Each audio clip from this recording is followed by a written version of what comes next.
Okay, right. So why don't we start? Shannon's going to be a few minutes late. She's on her way, but got delayed at the office. So why don't I call the meeting to order? And let's have our Pledge of Allegiance and... Oh, right. Tricked me. I pledge allegiance to the flag of the United States of America and to the republic for which it stands, one nation, under God, indivisible, with liberty and justice for all. Great. Thank you. Okay. Our first item of business is to approve the minutes of October 9th. So have you all had a chance to look at them? Yep. So could I have a motion to approve the minutes of October 9th? So moved. Second. All in favor? Aye. Aye. Okay, great. So now we have a time for public comment. Are there any public comments to be had? No. Okay, good. We'll move ahead. So, Dr. Antonucci. Yeah, good evening. Just two things. The first is that in your packet, I just want to make sure you saw a memo from Jim Donovan about the proposed Cuba trip.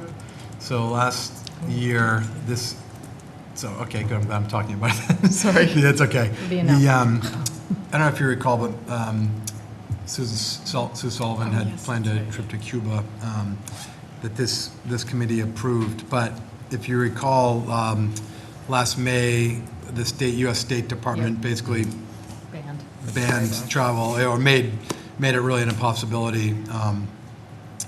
So Mrs. Sullivan spent a lot of time trying to look for alternatives for the students, and at the end of the day, just nothing sort of was right. So I just want to inform you, there's no action that needs to be taken, but we're not running any trip with that group of kids. That's too bad, but all the kids did get a full refund because they had paid some deposit. So I just want to give you that as an FYI. Second thing is really just I don't know, a reminder or an advertisement, but then our next school committee meeting on November 6th will be presenting the FY21 operating budget, and we have been Operating or? operating. Capital. No, I'm talking next meeting. Right. Yeah. And we have, I mean, it's sort of really been all we've been doing for the last really 4 weeks. Katie, Danielle, me, a lot of other administrators. We've had, I don't know, dozens and dozens and dozens of meetings, but it's finally coming to an end. And it's a challenge. I just want to kind of foreshadow what's going to be coming. So what's challenging about it this year is that we're basically going to be presenting two separate budgets. The first is that the town has given all town departments a target or a guideline of a 2.25% increase over FY20. And so we're going to comply with that guideline. So we're going to present it so you'll see a 2.25% budget. And like most town departments, that's going to lead to a lot of changes, to the school department. Although for various reasons, ours is this kind of unique combination of cuts and adds and reallocations, right? And I'm going to spell that out pretty clearly when you see the presentation. But we don't want to just throw in the towel because we're at a low number. We want to make sure we can still try to keep the district, moving forward and try to advance some of our goals in our strategic plan. So I don't know. So I think it's coming together nicely. The ink's not dry, but we had the final series of meetings yesterday and tomorrow on that. But then we're also been asked to present, I guess, a second budget. I guess if new revenue shows up, and that it would only show up in the form of a Proposition 2.5 tax override. So what you're also going to see, you'll see the 2.25 budget. It's actually 2.29, but anyway, we're close. And but then you'll see a list of kind of proposed additions if in fact the town does decide to pursue some sort of increase. And so anyway, it's a kind of a complicated story to tell, and so we're trying to the time right now that I'm investing is trying to put it in a kind of easy to digest, easy to understand way, because it is a little different. And so you'll see a front-end document that looks a little different this year. It's kind of, I describe it more as like an infographic presentation. I'm really trying to make it accessible to anybody and everybody, and I think it's interesting. So just FYI, so it's going to be a different budget presentation because you'll see two different budgets, and I'm literally calling them Budget A and Budget B for clarity purposes. But just heads up, I mean, I think there's a lot of creativity and a lot of good ideas, but it's been a crazy amount of work. But so for anybody watching, November 6th is when it'll be presented, and we'll make it, right, Katie? We will. Katie sees nothing but numbers all Yeah, day long, yeah. all night long. Yeah. Yeah, so a question I have is it sort of a base budget and an à la carte? And is the à la carte prioritized based on educational outcomes or return for investment? Like, what are you presenting two completely separate budgets? So I'm really presenting, using the 2.25% sort of budget, that is going to be my recommended budget. Yeah. Right, and again, there's a lot of ups and downs in that. Like there's some reductions, and then there's some adds, and then there's a lot of reallocation, right? Which is great. I mean, it's been a great exercise. So that's going to be the proposed budget. Budget B, if you will, like if in fact there's more money, will just be, I don't know what the right word is, but I'll use your word, à la carte, right? There's sort of a list of adds to that budget. And Should- the right. ads And- have a dollar associated. Yeah, and there's a dollar, and I'll say this, and it's funny, that's what's not done yet, but I think it's important to present it just as a range of possibilities.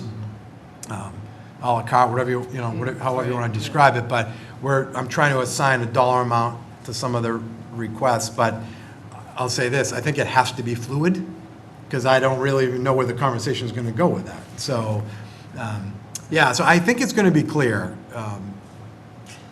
but it's weirdly confusing, yeah. So will Budget B assume that there was no 2 1/4 budget? Or is Budget B in addition to the 2 1/4 budget? Do you know In what I'm addition saying? to, in It's addition to. the 2, okay. In addition So it's to. not as if the 2 1/4 didn't Nope. exist because of the, No, okay, got it. because the 2 1/4 is, again, I'm not thrilled about it, but it actually accomplishes a lot of really nice things, and I think does allow us to continue to grow as a district. And we're not just going to throw in the towel because of a low number. So Yeah, I guess what I'm looking for is, rather than a menu, sort of like this priority, Oh. if the resources are available, would be the district's Oh. top priority and will cost this. Absolutely. Oh, no, so I'm sorry, yeah, 100%. I want to hear what, if we're going to advocate, Right. what your Yep. priorities are. It will and be- what the associated costs are. Yep, and 100%. I'm sorry, I did not fully understand what you meant. And then I think, given the feedback we've had in the past about the subject, just think about metrics of success, like if we ask the community to support the initiative, what the expected results are going to be and how we'll measure it. Just to give that some thought, because people will be very interested in what's our priority, how much is it going to cost, and how are we going to be able to gauge the effectiveness of the investment, really. So, okay, great. I think, not to make this sort of anticlimactic, but there's really nothing new that you're going to see. So most of what we've been talking about has been either in our budget proposal Right, or on the list. and/or in the list of unfunded needs, which we spend more time on that sometimes in the budget process than the other thing. So a lot of it won't be a surprise to you, which is good. I mean, that's kind of the intent of, over the years, creating a list of kind of unfunded needs, just so it's not. That don't go away. That don't go away, just because it doesn't. Thank you very much, I appreciate it. I've been listening. I know, I like that. I like that. That will appear also in the document. Okay. Yeah, so, but anyway, that's it. Great. Great, Good. okay. Now, Dr. Klingerman, you wanted to do your spiel as well as the curriculum accommodations plan. So, good evening. I just wanted to start off by sharing that today and tomorrow the MassQ annual conference at Gillette Stadium, and so we talk a lot about technology integration and how we work on that in the district. So we were pleased to be able to send about 30 administrators, teachers, some of our tech department to this conference over today and tomorrow. So it's basically MassQ stands for Massachusetts Computer Using Educators, and it's a huge statewide conference where you can go hear about some new innovative technology integration products and programs that you can use in the classroom. So we had a really great day there today, and we're going to have a different group that joins tomorrow. So that's always a fun couple of days. And then last school committee meeting, you heard from the principals with their school improvement plans, and you heard DCAP mentioned several times. So I thought it would be nice to just give a little overview of what the DCAP is. So when you hear that abbreviation, you'll know what we're talking about. So in your folder for tonight was the large DCAP document, which is it's a document that school districts are mandated to have. So we previously had been using something called the District Best Practices Manual, and it was about 75 pages, and it was on our website. But I think if you asked a lot of our Duxbury educators and administrators what it was, they wouldn't have had that at the forefront of their mind in terms of where to go if a student was having difficulty. So over the summer, Lisa Dembowski, Heather Tucker, and I rewrote the district curriculum accommodation plan and modernized it a bit and made it more accessible to the teachers. So the principals have been working with the staff to roll this out so that all of our teachers are familiar with the process and what is a DCAP and what is a student support team. So I just have a very brief overview of what that is. So the plan, a DCAP is intended to guide teachers, principals, and support staff in ensuring that all possible efforts are made to meet student needs in general education classroom settings and to support teachers in accommodating the wide range of student learning styles that exist. So we don't only give accommodations to students that are on IEPs or 504s, in other words. We have a number of accommodations that we can provide as best practice in the district, and teachers should feel that they have permission to do so without having to go through a formal referral process in order to give a child or an older student an accommodation. So a DCAP allows educators to implement supports and strategies that meet student needs in the classroom, as I said, without the need for an IEP or a 504 plan. It allows teachers to differentiate in the general education classroom setting. It provides a long list of strategies and resources that are aimed to reduce or remediate learning difficulties or behavioral challenges, and anything that would prevent the student from accessing the curriculum effectively.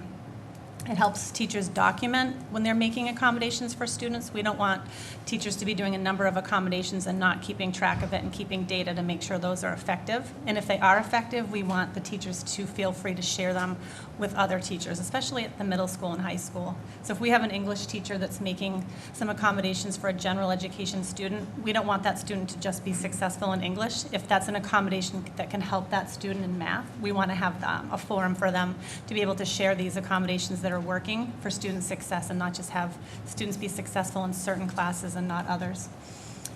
It supports parent-school communication and collaboration around any student that's having difficulties, and it allows us to make appropriate referrals for special education. We have to have documented strategies for pre-referral. We can't just go right to a special education referral, because we have to show that we've made every effort possible in the general education setting to accommodate student needs before we go through a full evaluation or a recommendation for an IEP. Because a lot of accommodations aren't actual learning disabilities, it's more learning style, so that we can have the students be more successful without the need for a 504 or an IEP. And so if we find that a student is requiring several accommodations and they're working successfully, we can do something called a curriculum accommodation plan for an individual student. And so if a teacher is finding that a student requires several accommodations and they're working and they have the documentation to prove it, they would go to the team and they would say, this is working great for this student. We'd like to document these strategies so other classroom teachers will know what to do and what's working, as well as the following year teachers won't have to figure out what's working for the particular student. So that would be something that all teachers would be able to view in Aspen, the same way you would if a child was on an IEP or a 504. We could have a curriculum accommodation plan icon where they could say, okay, the student requires extra time, frequent breaks, they need information broken down, or there's many, many strategies and accommodations that can be made. So that's a DCAP. And so the student support team, each of our schools is now operating with the same language of what they're calling their student support team. And so I think Alden already called theirs the student support team, and so all the schools are using the same language now. And this is a multidisciplinary team that develops a plan of instructional and behavioral interventions for a student if one of the students is having difficulty in the classroom in one or more content areas. So it's a group problem-solving team, and then what we would do is have the team come together. The teacher would present any concerns that he or she has about the student. The team would then come up with some strategies together and brainstorm, hey, this might work, try this. And so you're kind of using that team approach, and then the teacher would then go back and implement those strategies for a period of time, typically 4 to 6 weeks or so, and then the teacher would come back to the team and report that this is working great, I'm seeing nice progress, or I continue to have concerns about the student's progress in the content area. So this is that pre-referral process. And so the expectations of our student support teams that happen at each of our schools would be that the team all helps to collect and review the student data, define and prioritize the concerns. You need to kind of streamline. You can't work on 10 things at once. They might take the highest priority items that the student's having difficulty with and work on those first. The team would come up with accommodations and interventions, develop any new ones, review and analyze the data collected, determine next steps, and again, this is something where we would expect the classroom teacher to be communicating with parents that the student is being brought forward to the team, and it's a confidential team where the information shared within that team meeting would be not shared with the whole school. It's just a private, confidential team process. And the outcomes of the student support team might be that more information may be needed, additional data may be collected, the students may remain on that individual curriculum accommodation plan, or at that point, it might be appropriate to refer the student for a full evaluation. Sometimes parents may request that their child go through an evaluation and try to skip this process, which is not recommended because we need to go through this process no matter what, whether it's brought forward by a parent or whether it's a concern that a teacher's having. So it's always better for the parents and the teachers to work together to go through this process through the appropriate timeline rather than trying to skip sections of it, because you do need to have this we had to go do the whole student support team no matter what in terms of an evaluation. So those are some acronyms, and that's all I had for just an overview of that long document that was shared, but I wanted to make sure you were aware when we talk about DCAP what that means. Right. So the principals have, at the beginning of the school year, either on PD day or faculty meetings, been rolling out the expectations for this process, which has been happening in all of our schools, but in different ways. So we tried to make sure the process was the same in every building for consistency purposes. Okay. And I think it's probably the biggest change for high school teachers, because we want to make sure that high school teachers are aware that accommodations can be made even in an AP course. If there's Right. a student that needs an accommodation to be successful, we're trying to provide access to the curriculum. We're not trying to say this is how the curriculum is taught, and if you can't be successful in this curriculum, then too bad. We want to make sure that we're doing everything we can to provide access. Okay, great. Do we know the percentage of kids in DCAP? It's usually a very small number. We haven't had students with the documented curriculum accommodation plan right now. It's been more informal, so this is new in terms of how we're documenting it. But it's usually a small number of students in each grade level that would require those accommodations across content areas. We'll have many students that are getting accommodations in their classes that maybe aren't going to need a DCAP. That's great. Is there a nurse on the SST team? The teams are different in every building, so certainly some buildings might have a nurse as part of their SST, but anytime there's a medical concern, they feel free to bring the nurse in if the nurse isn't a regular participant. Well, even like the social emotional, a lot of times the kids spend a good deal of the day in Yeah. the nurses, nurse or guidance, or but just so Definitely. they're aware of Right. where you say it's confidential, it doesn't go out to the whole school, Right. obviously. Yeah, the They're part of nurses that. would have information about frequency of visits or any other information that might be causing the student to have difficulty. Thank you. Okay. Will that document be available for parents to understand the process?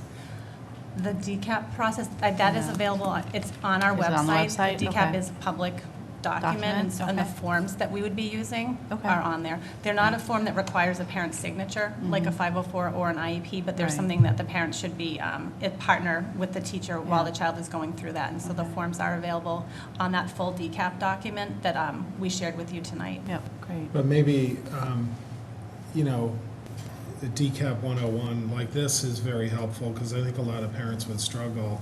Because a lot will be like, my student's struggling, they need to be evaluated.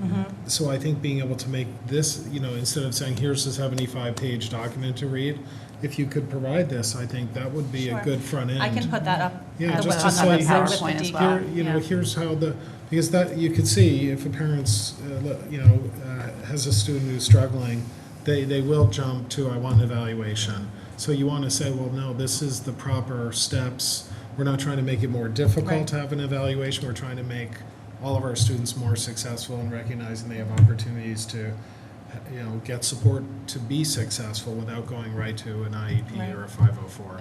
Definitely. And maybe if you can point to the support for why you need to go through that process Mhm. first and just cut off those questions Yep. ahead of time, that might We be a end good up thing to sharing. add to this. Because people might think it's a way to manage that Exactly. population, right? So you Exactly. want to inform that this is improving the performance for all of our students, but also ultimately if someone does end up getting evaluated and have an IEP or a 504, this is the right way to have gotten there.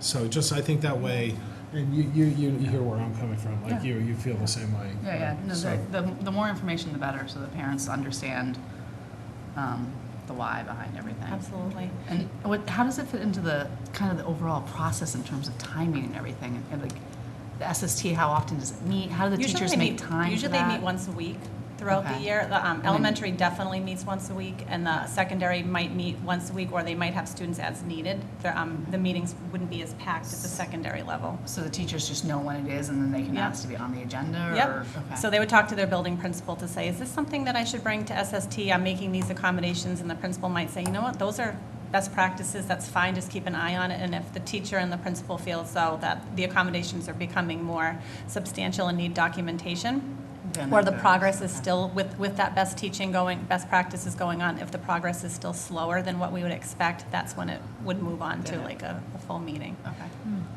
That's helpful. Yeah. You could take it to like maybe the PTAs or coffee with the principal, or just to get Sure. it to more parents. Yep, can do that. Basically, it's in order to make accommodations, we want to, a lot of these issues aren't learning disabilities, it's learning style, and I think sometimes families get a little nervous that they're missing a learning disability, but a lot of times, we all have ways that we learn best, and as we become adults, we accommodate for ourselves, but sometimes it's that learning process as a student moves through the grades that they just might need these 5 accommodations in order to be successful, and eventually, we want the students to be able to know those accommodations themselves as they get ready to go to college. Yeah. The Yeah. larger document includes examples of accommodations, right? Mhm. Yeah. Yep. It's Oh, called it's- frequently used strategies, and there's pages of them. I just was going to say, I would certainly hope the teachers would be doing that anyways for regular Absolutely. education, recognizing you have 25 kids in front of you who don't all learn the same, right? So the frequently used strategies are the ways that you would accommodate a particular learning style? Mhm. Because that was going to be my question. I was wondering, like, how quickly can a teacher sort of pull the trigger on a particular learning style? Are there different flavors of the curriculum? Yeah, on day one. But, yeah, Yep. Yeah. cool. But it You know- provides a paper trail so that when the child goes on to college, they can walk into the guidance office there and say, actually, this is what my high school was doing. Or It's even actually they would even be able legitimate. to do it themselves, hopefully, if Right. they know I have to sit in the front row at college and I Exactly. cannot go in the last seat in the last row and Right. expect to pay attention. And some of those skills that we know that we have as learners, we would hope that by the time a student's 18, Yeah. that they could kind of take the responsibility themselves to say, I need a graphic organizer. This Right. is how I do best when I'm doing a long-term assignment. I need to break it down into smaller steps. Right. But if they need more time, for example, on exams, if Yeah, you have this- Yeah, documentation. this would, it I mean, becomes- this This wouldn't wouldn't- carry over. Oh, but would it no, not? no. Okay. That's got to okay. be in an IEP. Has it? Okay. Yeah, that would have That's- evidence that's of an actual learning disability that would Okay. require that. But on a typical basis, Right. if a student just needs some extra time, and we're trying to determine if they've mastered the content. Oh, okay. Yeah. Right. That's a really interesting point you bring up about, moving on to college and like being able to, state what your learning needs are and stuff. And I wonder if, at the high school level, there's any opportunity to help the students sort of learn to self-advocate, because it doesn't really come naturally to a ton of people Right. at that age to march into a college and say, like, this is what, you know, this is where I have to sit, or this is what I've Right. got to avoid, and stuff like that. Interesting. Great. Thank you. Yeah, I just wanted to, link this back to the budget discussion. This is another example, whether you call it individualized learning. Most of us Right. didn't have, great teachers always knew how to do this, but we're trying to institutionalize great teaching Yeah. for everyone. This is a lot of process and a lot of management, a lot of training, a lot of development. You asked, how do our teachers have time? Yeah. You can't do it if you have 30 kids or 27 in a class and you have a completely full schedule. So this is just an example of the great teachers we all had in our lives could do this, but we also had a lot of really horrible teachers that said it's my way or the highway. And that's not the way things are today. We're trying to help all of our students reach their potential. And we're investing to make that happen. It can't happen the way it was done 30 years ago. So these things are all linked together. But I'm impressed with the process because it doesn't come easily, it doesn't come naturally. It needs to be disciplined, it needs to be systematic, it needs to be communicated, you need to have buy-in, they have to have the time, they have to have the bandwidth. So that's all stuff that it all does relate to the resources. I'm not saying you need the process and need the management and the leadership, but you also need sufficient resources to be able to do this work. Great. Thank you. Okay, thank you, Dr. Klingerman.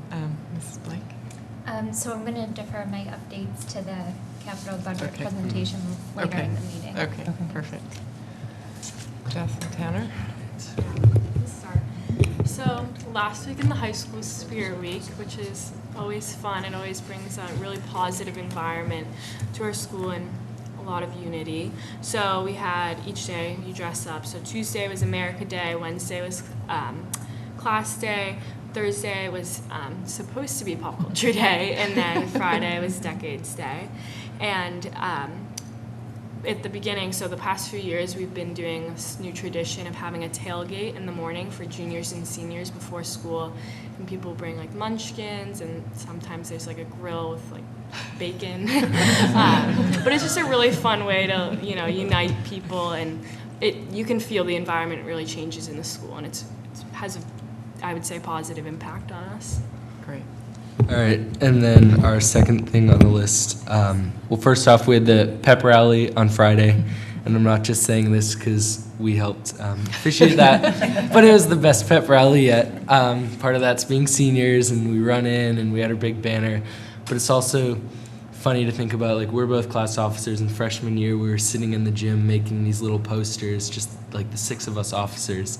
And then the night before the rally, maybe half our class came. We put up this massive 20 by 40 tarp with spray paint all over it. So another great bonding activity for the class. And then following that pep rally on Friday, before the game, the student council did their second annual Hillside Cookout. Cool. Better turnout than last year. Like the soccer team came, so that was awesome too. And then the following day, for the first time in 4 years, we've had homecoming, which was a huge success. We had like around 640 kids come. So Wow. I remember my freshman year, there was probably about 20 kids there. We lost money. It was not good, but it was an awesome turnout. It was a lot of fun, and I could definitely see, hopefully it continues in the following years. And we were actually able to get donations from parents and town members for decoration, so that helped us kind of save our money, and all of that money we raise goes to student council so we can put on more events to bring some spirit to the school. I just want to congratulate you guys. Like, parents have stopped me for a solid week saying they were so happy. The dance was resurrected, well attended, and everybody had fun. So it's a lot of work. What do you think made it so much better attended now that versus Yeah. when there was only 20 people there? Like, what? Yeah, I think it was we did semi-formal this year. Yeah. So I think everyone kind of, I know at least for like the girls and probably maybe the guys, like getting dressed up, buying a dress, taking pictures with your friends. And you see every other town does it around us, and you see all their pictures, and you're like, I want to go, but and we kind of had this stigma in years past where like, oh, homecoming, like, no, that's lame, and it used to be on the same night as the football game, so no one really wanted to go. But since it was its own event, you got to get dressed up, you know, it kind of made it special. That's great. Yeah, it was really Congratulations. fun. That's awesome. Yeah. You guys need to give yourself more credit, though, because, I mean, things do ebb and flow, right? I mean, sometimes, some events run their course and whatever, which happened here probably, but from what I heard from the administration is that it was really, I don't know what the right word is, like a grassroots effort. Like, people really rallied around not only homecoming, but just around, like, getting school spirit, you know, through the roof. And I just heard that so many kids had bought in, you know, with your leadership, and that really made a huge impact, right? Yeah. It went from not being cool to being really cool to be. Right? Yeah. So 640 kids is no joke. That's an amazing, Yeah. amazing. That's more than accomplishment. prom. Yeah. It's huge, yeah. It's more than prom, yeah. And I No, think I- the kids were really proactive. When we did our focus group meetings last year with the students, it Yeah. came up many times that the students wanted homecoming back and they wanted the dance-off back. And they just continued to work and communicate with the administration, and you guys made it happen. So I was so proud of you when I was watching those dances. It was a lot of fun. And I was so happy to see how many kids were on the dance floor at homecoming and just having a great time. So it was really Yeah. nice. But I think it's a good lesson, though, for the community. Like, it needs to come from the kids. Right, Yes. exactly. Right? So parents are forever wanting to recreate some magic from their, you know, past and some memory, right? And the reality is, it hasn't worked the last few years, so it's fine, right? But this class and your Exactly. group, this high school population right now really made it happen. So it's got to come, yeah, it's got to be organic, so. And, yeah, so congrats, guys. Yeah, well done, well done. We also had PSATs were taken last Saturday in the high school. So, and SAT scores came out, so that was one of the last ones before early action applications are due. Okay, great. Oh, yes, so. And then Ducks Buds, which was formerly Best Buddies, we had our first field trip on Monday, and it's one of the bigger clubs at the high school. So we went to Sawchuck Farms, which is like a corn maze pumpkin patch, very accessible, very accommodating to us, and it was a lot of fun. About 60 students from the DHS and collaborative classroom went, and it was a great way to unite kids and a fun way to kick off the fall. Great. And then, lastly, we have on the list the Powder Puff football game. We're bringing back again this year, so that's you have junior girls versus senior girls, and the coaches are guys. So with homecoming being such a success too, we're going to try to turn that into a charity fundraiser. Great. And put that money from the shirts and stuff that we fundraise towards Special Olympics and probably also the Boys and Girls Club. Excellent. So that's all Good we job. have. Okay, thank you very much. Thank you. Good. Now it's me. So that's up there. Okay, good. So Dr. Antonucci and I and Mrs. Lewis and Mike, what's our network administrator's name? Mike Woodford. Mike Woodford are members of the Duxbury's IT Steering Committee. And the committee's been working on and off for over a year now. But the consulting group that's been working with the town, called Bloom Shapiro, produced a draft of their report the other day. And in the report was an assessment of the kind of current state and then recommendations for the future state of IT in Duxbury. And what struck me was that this was the first time we've had an external assessment of the IT infrastructure in the school district. We had, a couple of years ago, we had Apple come and do an evaluation of how educational technology was being used in the classrooms. So that was more an analysis of the pedagogical strategies. But this is actually an analysis of how the school district as an organization uses its IT resources. And Bloom Shapiro uses this Microsoft IT optimization model, which I sent you via email. And it's a kind of gradation from basic to dynamic. And without going into too much detail, the entire report is 92 pages long, so I won't bore you with that. But in the meeting, Bloom Shapiro told us that when in their consulting work, they tend to try to recommend that organizations aim for the yellow column, which is rationalized. And the rationalized infrastructure is where the costs involved in managing desktops and servers are at their lowest, and that policies and processes are optimized, so that the IT infrastructure plays a significant role in supporting and expanding the business. So this is really a business model but applied to a school district, but I think it's relevant. So I sent you the various evaluations for, can you flip to the next, for the different areas of, sorry, I've got it here, I can read off. There are three main areas. There's core infrastructure, business productivity, and application platform optimization models. And going through and looking at the different sub areas within these three main areas, you can see that in many areas of operations, Duxbury Public Schools are rationalized or even dynamic in terms of their operations.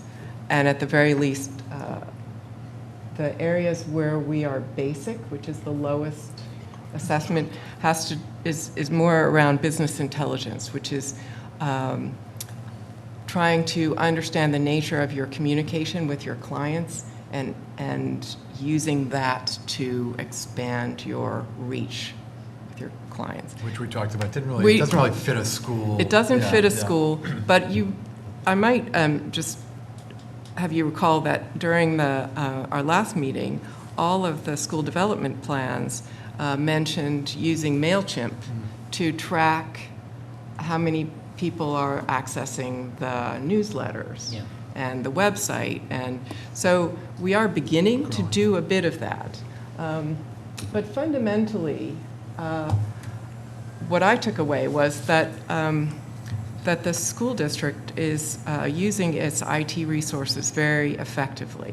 Considering that they were put in place six-ish years ago, the current laptop program, and the town has, and taxpayers have invested a considerable amount of money, and I think we can all take comfort from this external evaluation that actually Mrs. Lewis and her team are doing an amazing job.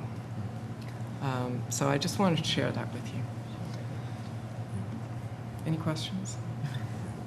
Okay, so when there's more information about the future state, I think we'll report, but this is the current state kind of evaluation.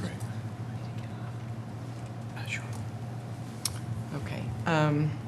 So we have our discussion items are around the capital budget for fiscal year 2021.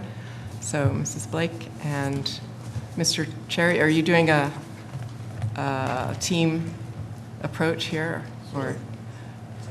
Two separate presentations. Oh, okay. Back to back. Right, okay. We'll sit together. Okay, you'll be friendly. Okay. So I just wanted to briefly talk about the process that we went through with the leadership team in order to be able to come up with our fiscal year 21 capital budget. So we actually kicked off this process for our capital request last May, and we had asked the leadership team at that time that they start working on ideas of what they would like to see for the capital budget, not only for this year, but for the next 5 years. And so all of the capital requests were due to be submitted to our office in late September. And then once the requests were submitted to us, we then held walkthroughs with all of the submitters, so either the directors or the building principals, so that they would be able to actually show us what they were asking for. So we were able to see firsthand what the requests were, how they were impacting the students, the teachers, and just the daily operations of running the school system. And then after that process, when we were able to gather all of the requests, we were able to take pictures, talk through the different requests with the leadership team. We then went through and allocated the request to either be a fiscal year 21 capital budget request, or we maybe have pushed it to future capital requests, which you'll see in the 5-year plan. So the total requests that we're presenting tonight for fiscal year 21 is $345,094, and that's a combination of capital equipment requests and also some capital projects. So to put this number just kind of in context with some of our historical spending, in fiscal year 19, we put forth a request in the amount of $219,000, so that's what was presented to school committee. And then we were appropriated $194,000 at town meeting. And then in fiscal year 19, we also received an additional $490,000 through the facilities budget, which was for the window improvements at the Alden School.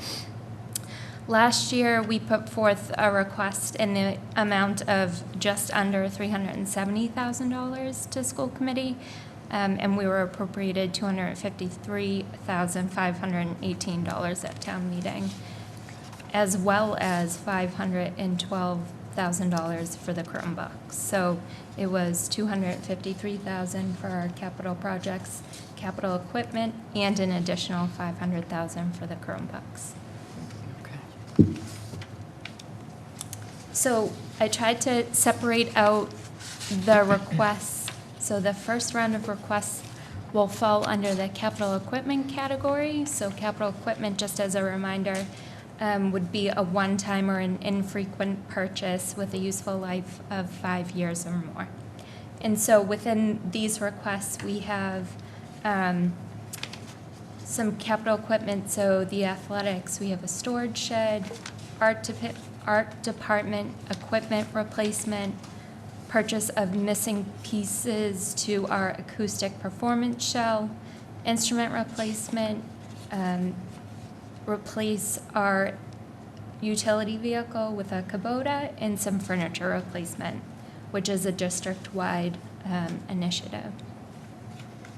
So the first request that we have that we're categorizing under the athletics department is to replace our existing storage shed that we have. So this is located in the Steele campus, and so the existing shed is obviously the picture in the left-hand corner. And the proposed shed is down in the right-hand corner. So the new structure is comparable to some of the other storage sheds that we have that you've seen throughout the district, and the total cost of the equipment is $10,000, but half of the expense will be funded by Duxbury Youth Softball. So the expense, or the funding that we're asking for is $5,000. And I assume the lifespan of that is longer than a wooden shed. Yeah. That thing's I like a believe bunker. I was going to say, survive a nuclear attack. There are critters there.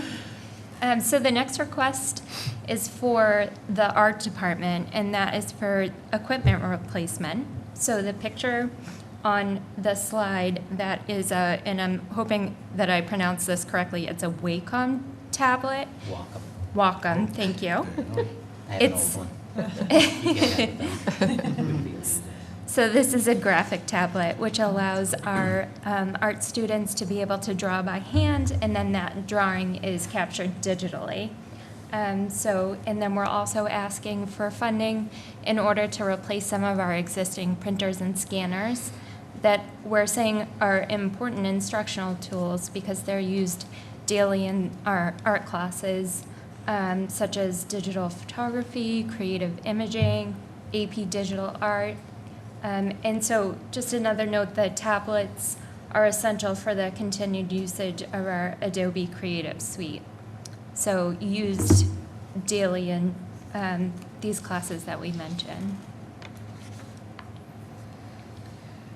So the next request is a request for funding to complete the acoustic performance shell.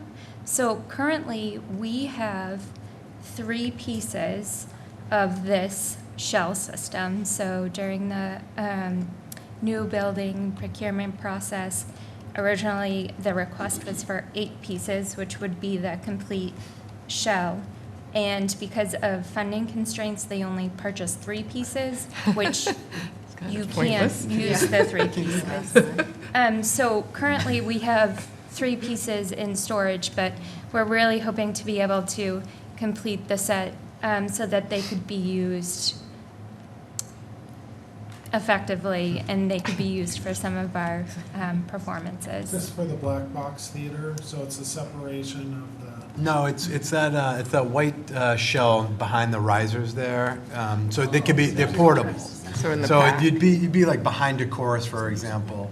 Oh, I see, so Right. those So would it's- move around? It's- So see, they're there folded up on the left. Yeah. They literally roll, but then they open up into that fan, that white kind of fan behind the. Because, like the black box theater, like we have a little, what's that little mini auditorium in the high school? Yeah, the That's presentation hall, presentation yeah, hall. yeah. But then there's seating like that, but then there's nothing between the presentation hall and the, I'm just curious where those would be used, or they'd be used multiple places. They can be used multiple places, so I Okay. think they could use them on the stage in the Performing Arts Center if they had any, even if we had any rentals that came in and wanted to kind of use that. So it's supposed to be used to really enhance the sound when you have A smaller any type group. of performances. Okay, And got then it. also at the presentation hall. And it was interesting, as we were doing the walkthroughs, Dr. Klingeman had actually compared it to the hat shell in Boston, how it has that shape that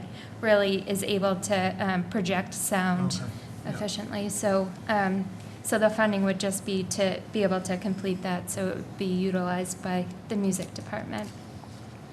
And then another request for the music department, and it's primarily would be used at the high school, is some instrument replacement. So at the high school, students are able to participate in music classes using school-owned instruments. And so these instruments, because they are in some of the more advanced classes, they can be significantly expensive, and they're not always available to be rented by the families. So it's not your basic trumpet that you can just go and rent from the companies. It's something that the students want to progress in the music program, but they're not going to be able to just go out and purchase or rent. So the instruments that we are requesting funding for that are worn and currently need to be replaced, we have a tuba, which is on the right-hand side, and then we have a clarinet. And I'm not sure if you can tell by that picture, but there is a yellow elastic that is holding a piece of the clarinet together. And that's just kind of the state that the instruments are in right now. So when we had gone into the music room to look at the instruments, they had, I believe all of the clarinets were utilized, and the only one that wasn't was the one that was being held together by the yellow elastic. And then we also have some bows, so you can see, and we just took an example. That picture is an example of a bow that's frayed and is Useless. not able to be used. And then also a baritone sax, which is the picture on the left-hand side. Okay, I just want to add, the condition is not due to misuse or No. abuse. These are, some of these are decades old. Old. Yeah, yeah, so they've exceeded their useful life. And this is a request that we had put forward last year that was not funded, so we're hoping that it will be funded this year. And then it's also one of those needs that is definitely not going away. So we had put this in our 5-year capital plan because in addition to the tuba and the clarinet and the saxophone, there's a whole host of other instruments that will have to be replaced in the future. Okay, so the Kubota. So the grounds department utilizes the existing utility vehicle, which is the John Deere Gator that's shown on your left-hand side, daily for the following uses. So snow and ice removal throughout campus, landscaping, they utilize the dump bed, and then just any general utility. So the vehicle that they're currently utilizing was actually handed down from the athletics department. And we are saying that it is at the end or even past its useful life. So it's one of those things where it could potentially not work anytime. So we're hoping that we'd be able to purchase a Kubota to perform many of those daily tasks for the grounds department. Katie, who does the cleanup, or John, like the big storm? I'm sure there were branches, and I was so thankful we cut those trees down with all the trees that Yeah. went down around town. But I'm sure it was a mess, like over where the kids park and walk. Like who? I should know, but I don't. So we have a grounds team of 2 full-time employees that handle that. We For have the a- school? Correct, Yeah, yes. so that's what, would they use this vehicle, or do they have other? Well, we have a dump A truck, but big- we have 2 okay. people. So say if the dump truck's at Chandler, the other person can buzz around the entire main campus in the other vehicle, where we don't have to go buy another truck or have another vehicle to maintain. They use the utility vehicle. Where it's most critical is in snow operations, spreading. We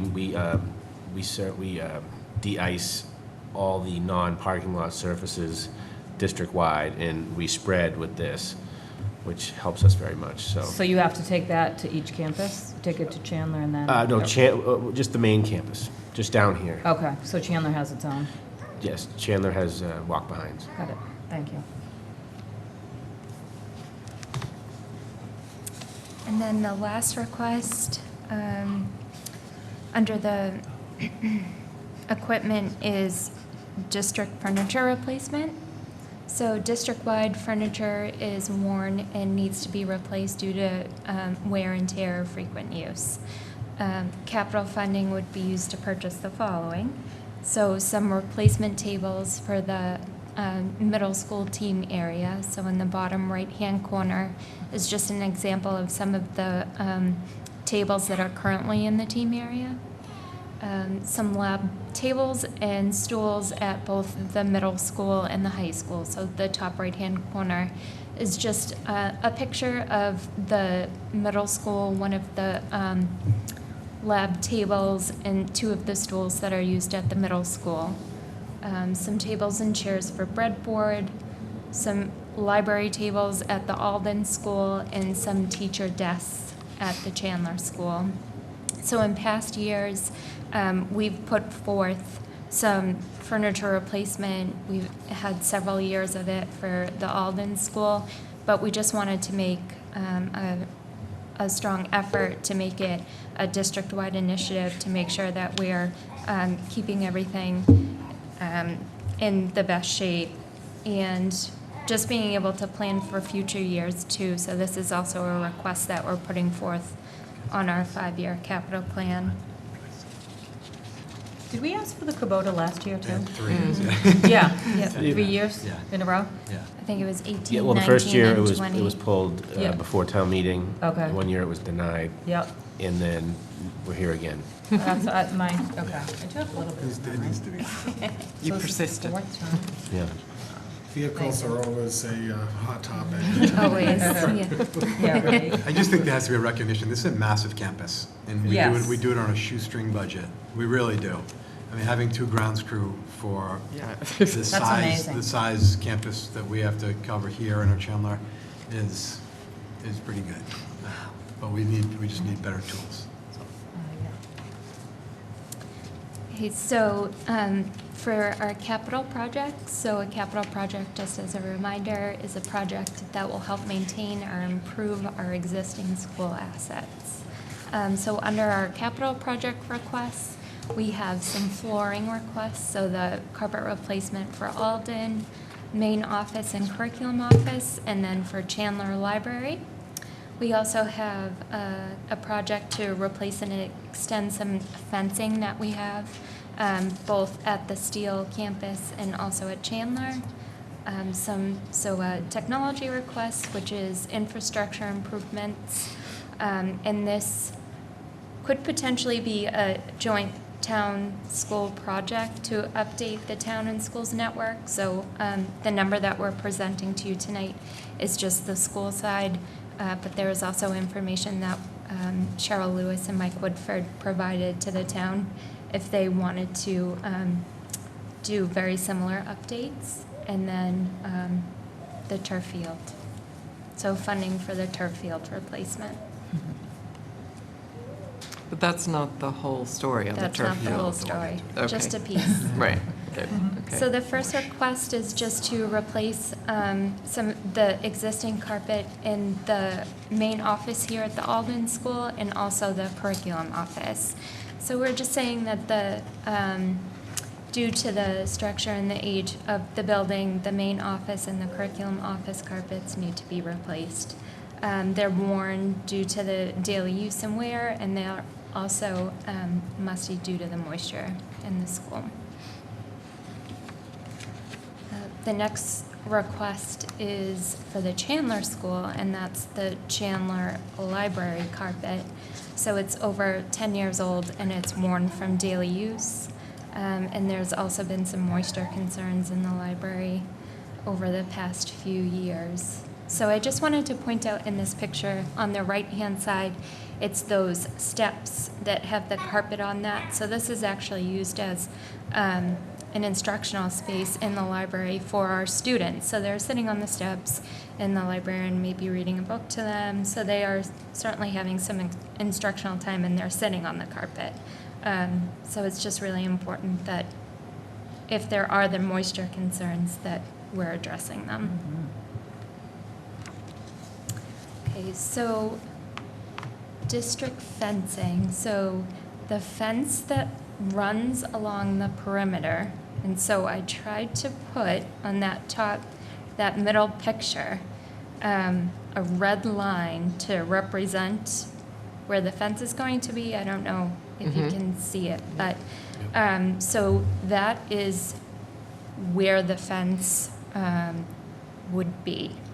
So the current fence is the bottom two pictures. So as you can see, the fence that runs along the perimeter of the campus is in significant disrepair, and it needs to be replaced. So at this time, that area is overgrown, the fence is falling over. So with this funding, we would be able to clear the area. We'd be able to put up a new fence, and then we would also be extending the fence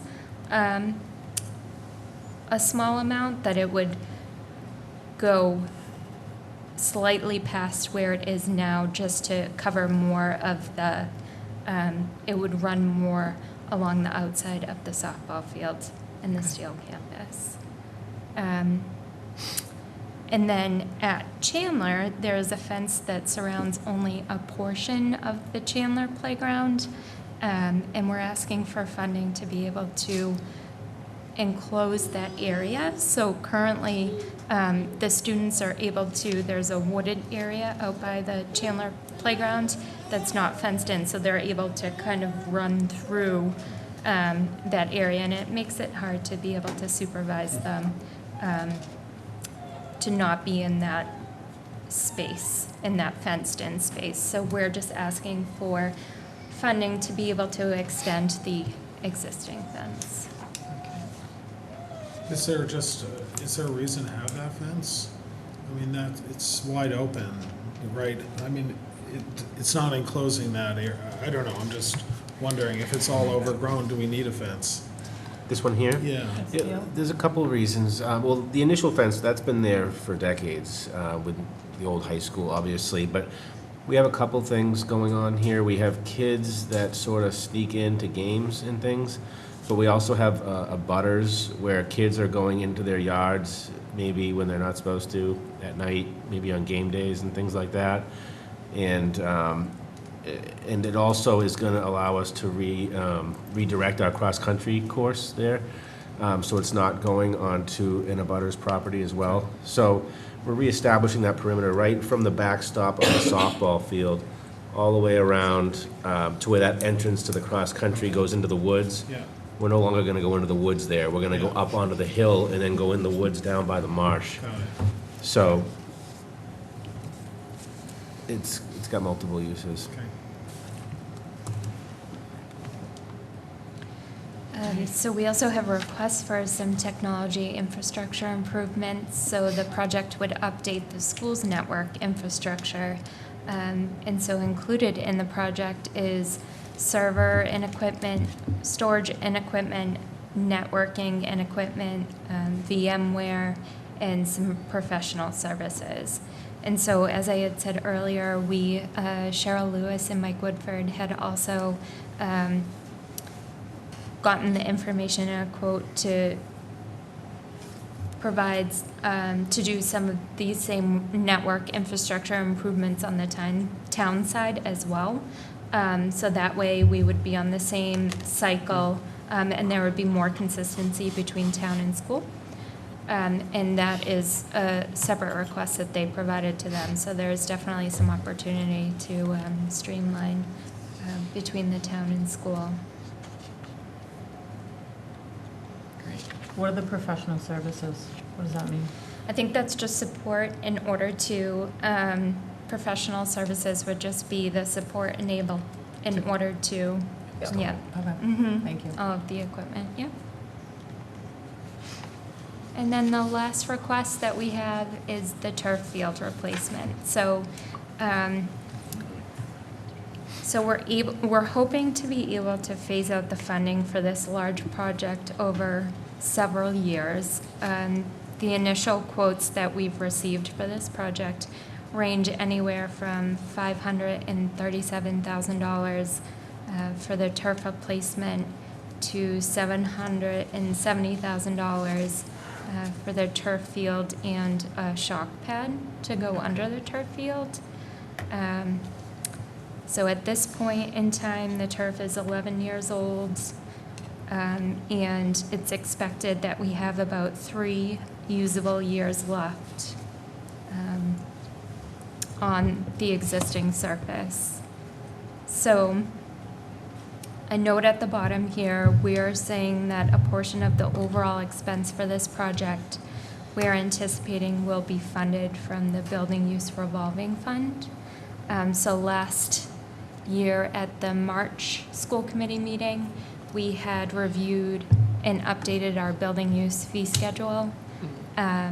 And so since that time, I think it's definitely been, it's allowed us the opportunity to really focus on building up the revenue in our building use revolving account so that we will be able to help offset the cost of this significant expense for the turf field.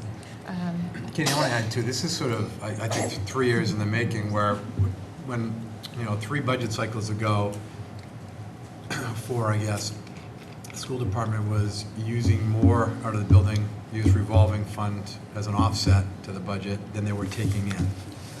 And so 3 years ago, we sort of started weaning ourselves off using that fund to offset the operating budget. So that was A, and we accomplished that, I think, pretty well, and it was strategic. And then the reorganization, and I'd say commitment to making sure that that we're billing properly and collecting properly in the building use has really kind of set us up nicely to be able to build up that fund. So I only point that not to pat ourselves on the back, but that this fund was being drained 4 years ago. It would be empty right now had we not made some changes. And so I want to say this is a multi-year, we're here now at the request stage, but I'm thrilled that we'll hopefully be able to use that fund to help offset the project, but it was also strategic, so anyway. Where does the revenue come from the building use? Just rentals. From rentals. Rentals, yeah. Yeah, Yeah. great. So this $100,000 will go into a fund that will be accumulated in order to, because your minimum expenditure is going to be Yeah, so Katie, you want to talk $537,000. about that? Yeah. Right, so we're just hoping to be able to appropriate the $100,000 that we wouldn't spend, and then we could roll forward that capital funding from this year to future years. And then next year, we're also hoping to submit another request, and at that time, we can either see what the balance is in building use and then go forward with going out Right, to bid okay. to replace the turf field. Okay. Or if we feel that the cost will exceed our offset from the Mhm. building use and what we've already built up through capital funding, Right. then we might have to request additional money in a future year as well. Okay. But we're hoping that we can just incrementally appropriate funds so that it's not just going to be one major expense. Right, right. Mhm. Just remember, we can carry, you might know this, I don't mean to state the obvious, but you can carry over capital money year to Well, year. that was actually going to be my next Yeah, question. yeah, you can, so you Right, can, and okay. we've done that, we've done some multi-year projects in recent years, so yeah, that money can be Okay. carried over, unlike the operating budget, Right. which has to be kind of closed out every year, you can carry over your capital funds. So this is a multi-year implementation. Oh, that's something It's new. good, smart, yeah. Can I ask two turf questions that you might not know the answer to? Have the coaches or whatever, is there any difference playing on a field that's brand new versus it's been around for a while? Like, does it change the topography, or is it, do we know? Well, Or is it the same? Yeah, I mean, I'm Well, sure. would you say the I'd life like, is- it's like everything. I mean, I think it'll feel a little different, but the quality, the technology in the field today is unbelievable. So Yeah, I you don't get think the I think seams. it'll be an improvement, if anything. Less divots, right? Less Right, and you have, what we seams. do is impact testing, and it tests the amount of BBs that are underneath the black pellets. Yep. You want a certain tolerance there. After 8 years, your warranty's up, so now we're incurring operating expenses annually. We're having people come out and re-sew the seams periodically. So that's sort of the symptoms that we see, especially after that 8-year warranty period. So that's where we're at. And then there's been some current news about turf fields, those pellets being carcinogenic.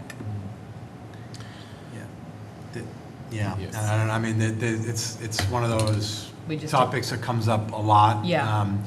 So You it's know, all I just- can tell, I mean, all I can say is that the manufacturers, so as it relates to federal standards, and that any field that's being installed today is theoretically well below any kind of standard. So I know that news story comes up, but it's something to keep an eye on. Yeah. But, yeah. Thank you. And so the last slide that we have for tonight is just our 5-year outlook. So some of the requests will look familiar as they're just a continuation of requests from tonight. So we have some instrument replacement, furniture replacement, and the turf field. We also have some requests for portable communication systems, parking lot maintenance, card access, some more carpet replacement, some capital projects and equipment improvements for the Performing Arts Center, a turf field enhancement. So in addition to the actual turf field surface itself, an enhancement to the netting system that's used on the field, and also looking forward to the next 5 years, the tennis court replacement. So overall, we're saying the 5-year aggregate expense, we're looking at over $1.3 million in capital projects.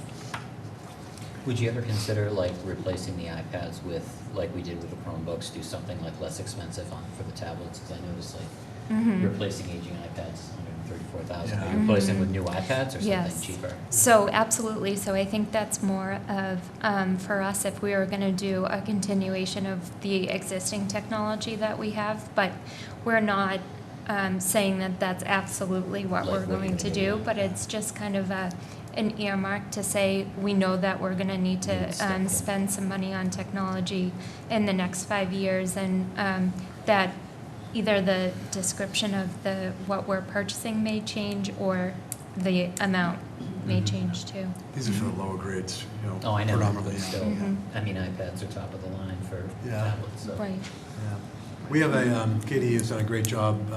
Jill, the first time, we have a very organized 5-year outlook, and so she has a full, I don't know if it's available in the folder, but there's a schedule. She put the aggregate total here, but there's a 5-year schedule. Right. At least as of today, our best, you know, our best Sure. kind of guesses. Okay, that's great. Thank you. Good job, Thank Katie. you very much. That's great. Okay. Good. Mr. Cherry. How we doing? Good? All right. So, I come fresh off this week. I had a few meetings, one with your finance director in town, and also Mr. Holden and Jim Lampert from the Fiscal Advisory Committee. So they are all sort of current on what I'm thinking and projecting for the years to come. And I got some good responses from them all, so I was pleased with that. What you'll see here, and I try to keep the structure the same every year with how I present. This presentation is currently on the town's website. If you go under departments, under the facilities page, every presentation that I've ever done is there. And this one is here also, so if people want to see that, they can go on the town's website under the facilities department. So we have some discussion topics. We always talk about, again, the structure I keep similar. How do operations impact capital planning? How does it complement it? And so forth. Distinguish between FM capital and what other departments, like for instance, what the school department just presented with Katie, other departments, what I'm presenting compared to them. We're going to go back and look at the year we just had and what we finished for FY20. FY20 school projects that we've done. We want to talk about other ways that we supplement the capital plan. We do that in multiple ways. We do it with Green Communities grants. We do it through the Mass School Building Authority and other grants. So we'll give you an update on what we've done there. FY21 capital requests, what we're requesting for next year. The cost of doing nothing, I always try to talk about that, just so people can be up to speed. And then we'll go through some Q&A. So 1969, other than being a great year, was also the amount of work orders we did last year. Corrective and preventative maintenance work orders, whether that's in-house or with contractors, about 37 a week, and it's up from last year by a couple hundred. So it's a steady increase that we're seeing. So operationally, you know, people always tell me, well, are we spending enough in buildings and so on? So I always try to give them the operational dollars that we're spending. So this is the current budget for the schools and my town budget. So this is services and supplies being spent on your buildings, right? So this isn't custodial or grounds costs. This is money directly going into investing in your infrastructure, whether it be ballasts, lights, your fire alarm systems, your whatever it might be, mechanical, electrical, plumbing. This is what we spend just to get by operationally each year. Not just to get by, we're doing preventative maintenance, but we're also doing corrective and other things to keep things up to speed. So these are the type of projects that I submit. Fixed building assets that are not department specific is basically, in a nutshell, what it is compared to the other slide. Mechanical, roofing, electrical, plumbing, HVAC, bathroom renovations, solar, things of that nature. And this is the slide where we have everything else, all your IT, grounds equipment, telephone, furniture, food service. And this just gives people an idea of, okay, well, this is what facilities is talking about, but that's just a piece of the pie. What is everything else? This is everything else. So last year, we appropriated $115,000 to the Chandler HVAC modernization. This was less than what I originally wanted, but we had some issues last year, primarily at the police station. So we needed to modify, and we did. We got $115,000.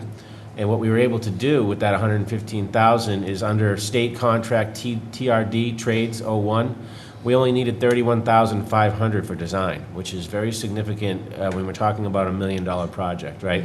So when I first projected this project, it was the last big project in my 10-year plan. I was talking like 1.2, 1.3 million.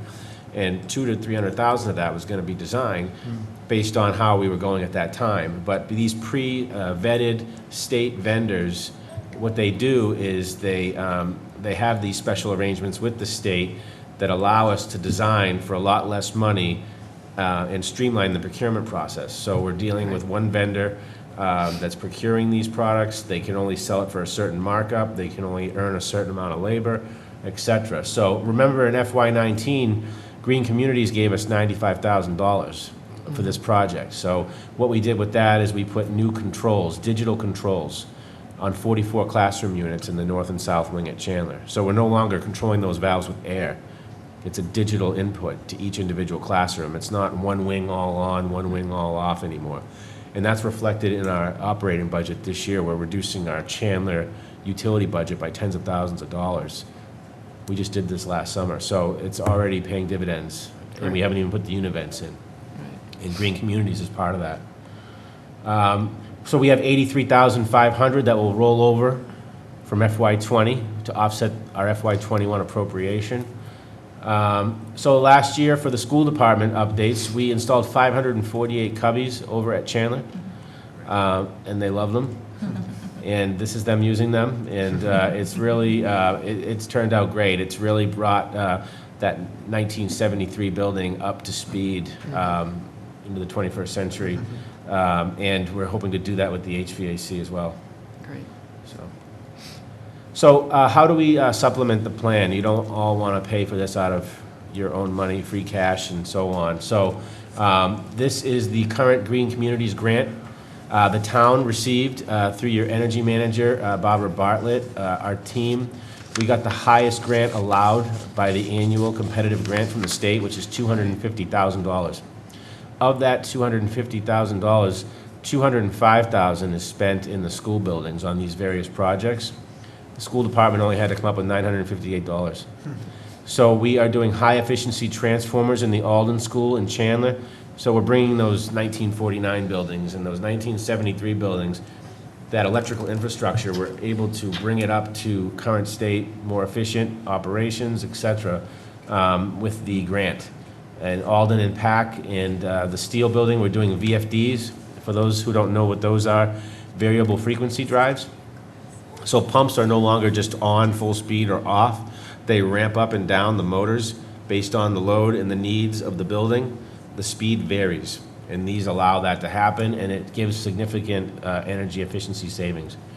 So this is another example where we're able to supplement the capital plan, and these projects, contracts are signed, POs are written, and we're going to be executing these within the month. So this is, you're going to start to see that return in your utility bills come January-ish. Great. So that's great. FY21 for facilities management. There it is, Chandler School HVAC modernization. So this is the final appropriation for this project, $822,400. In talking with the finance director, we're going to finance this for 5 years. We have a debt service schedule attached, which we will share with you, but this is the best option for a couple of reasons. Costs are going to rise with inflation, mobilization, and project management fees. If I dispatch and mobilize this project over 2 or 3 summers, it's going to have a major impact on the cost of the project in the hundreds of thousands of dollars range. The interest is much more economical on a 5-year finance than it would be to mobilize over multiple summers. So what we're doing is just that. We're getting it all done next summer, and that's the remaining balance due, is the $822,000. We have the 83 left over from last year. We have the 95 we spent on Green Communities. So we're talking about $1 million when we were thinking $1.3 million just 2 or 3 years ago. Most of that money is going to be saved because of mobilizing in one summer and not having to spend $200,000 to $300,000 on design. So that was huge. So this will bring modernize the 1973 portion of the building, which is a significant portion, 44 classrooms, gym, CAF wing over there too. So we're very happy with that. The 47-year-old units are inefficient and beyond their useful life, but we've made them survive a very long time, and it's time to move on. And this is what we're talking about. Each room has a unit in the wall exterior there. And some of the interior rooms, they hang from the ceiling, sort of like that one on the right. But it's, nothing fancy. But we're also talking about all the cabinetry associated with these things. We're not just going to stick these things in the middle of a classroom and have all this outdated cabinetry flanking it, right? So this includes all that. It includes modifying the opening on the outside because no longer do we Right. need that much opening. So these numbers take those things into consideration, and it's not just, Mickey Mouse. It's not just the equipment. Right. So, 44 units, and then there's your number, $822,000. And I have, I believe the numbers that are gonna hit the capital budget in the next 5 years. The first year, it's like 211, then it goes 190, 180, 170, 160. And that is reflected in my 10-year plan, my 5-year plan moving forward. I'm taking those costs into consideration as I move forward. And then the cost of doing nothing, obviously, we have over 3,000 people in our buildings every day. Operational maintenance cannot maintain the buildings alone. Operations and capital depend on each other. Without one, both are ineffective. Buildings will age faster than we can maintain them, and buildings will trend towards less efficient rather than towards more efficient, and your costs will trend towards unpredictable. And these are the very things that I try to avoid. I don't like repeating myself, but I know we have turnover, and that's why I try to bring these things up every year. And any questions you might have? I think I went sort of fast. Digest. In my meetings this past week, I did sort of expand upon because my first 10-year plan, we're halfway done. So now it's starting to get a little crunched near the end, and I'm sort of starting to start another 10. And that's part of what I had submitted to Mr. Holden and Mr. Lampert, is a document that reflects the next 10 years. So I'm working on that and keeping that rolling. I'm hoping to keep it at that same $330,000 annual average, 3.3 million, we'll see, over 10. I promised it for the first 10 years, and we're delivering on that. We're very excited about this project at Chandler. This is the last, over $300,000 project in the 10-year plan. And now we're gonna move towards bathroom renovations, some elevator work, some first floor upgrades to the Alden School, and things of that nature. So, Early on, you alluded to the call-outs for work orders sure. going up. Anything? Well, those are a combination of two things. They're self-generated within the building. Okay. So I think what we're saying is I don't know, business is increasing internally. Right. Okay. Where not everything in here is so dynamic as far as the building. Some things can be as petty as a toilet's clogged or something. Fine. Okay.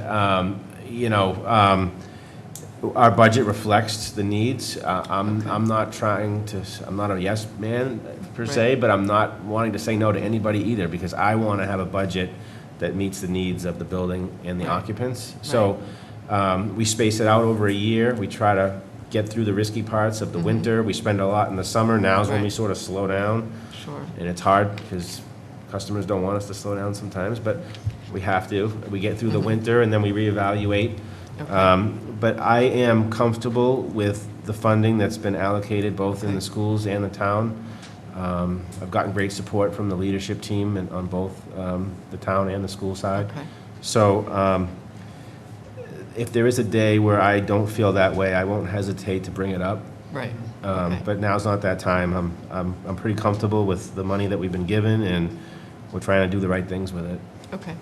Great. Thank you.